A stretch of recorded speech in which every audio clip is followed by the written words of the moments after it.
Akwụkwọ nke Rut isi nke mbụ.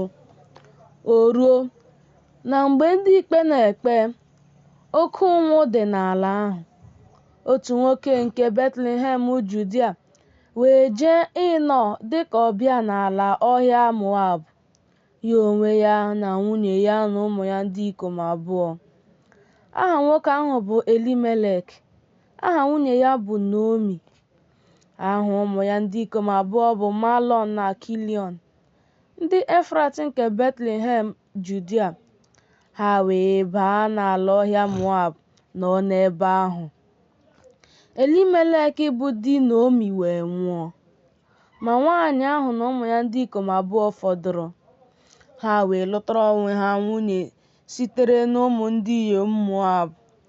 Aha otu bụ Ọpa, aha nke ọzọ bụ Rut. Ha wee biri n'ebe ahụ ihe ha ka afọ 10. Malon na Kilion wee nwụkwa. Ha abụọ, o wee fọdụ naanị nwaanyị ahụ site n'ụmụ ya abụọ sitekwa na di ya. O wee bilie, ya onwe ya na nwunye ya abụọ nke ụmụ ya, ka o wee si n'ala ọhịa Moab lọta, n'ihi na ọ nụrụ n'ala ọhịa Moab na Jehova eletawo ndị ya n'inye ha nri.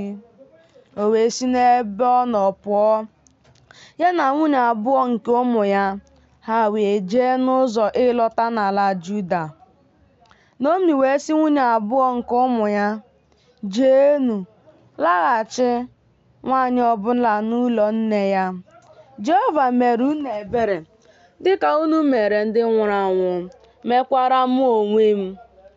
Jehova mee ka unu chọta izu ike, nwaanyị ọbụla n'ụlọ di ya." O wee sụtụ ha ọnụ.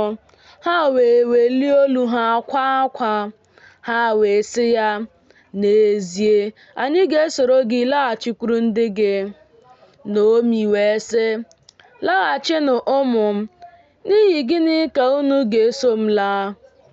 Enwere m ụmụ ndị ikom ọzọ n'afọ m ka ha wee bụrụ unu di? Laghachinụ ụmụ m, laanụ, n'ihi na emewo m agadi karịa inwe di.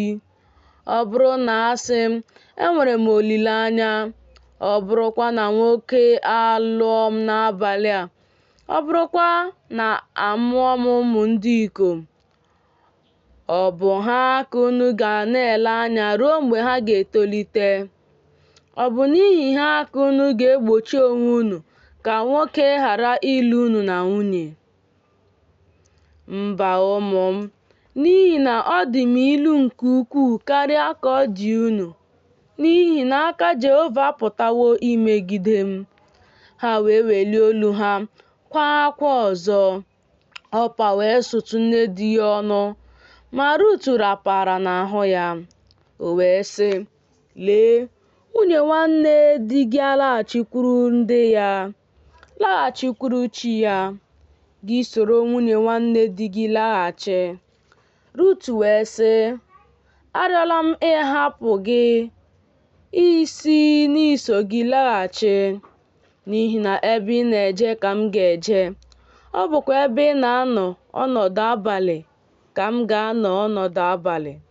Ndị gị ga-abụ ndị m, Chineke gị ga-abụkwa Chineke m.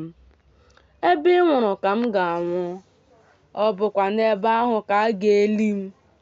Jehova mee m otu a, meekwa m ihe ọzọ otu a, mgbe ihe na-abụghị ọnwụ onwe ya ga-ekewa mụ na gị." O wee hụ na nwaanyị ahụ na-agba obi ya ume iso ya jee. O wee ghara ịgwa ya okwu ọzọ. Ha abụọ wee na-eje ruo mgbe ha bara Betlehem. O ruo, mgbe ha bara Betlehem, n'obodo ahụ niile gbara aghara banyere ha. Ndị inyom wee sị, "Ọ bụ Naomi bụ nke a?" Ọ sị ha, "Unu akpọla m Naomi, kpọọnụ m Mara, n'ihi na onye nke pụrụ ime ihe niile meworo m ihe ilu nke ukwuu. Mụ onwe m, n'aka ọjụjụ ka m jere, ma Jehova emewo ka m gbara aka lọta. N'ihi gịnị ka unu na-akpọ m Naomi mgbe Jehova gbagidere m ama?" onye nke pụrụ ime ihe niile emejọwokwa m. Naomi wee lọta ya na Rut bụ nwanyị Moab bụ nwunye nwa ya, onye siri n'ala ọhịa Moab lọta. Ndị ahụ wee baa Betlehem na mmalite obibi ọka balị.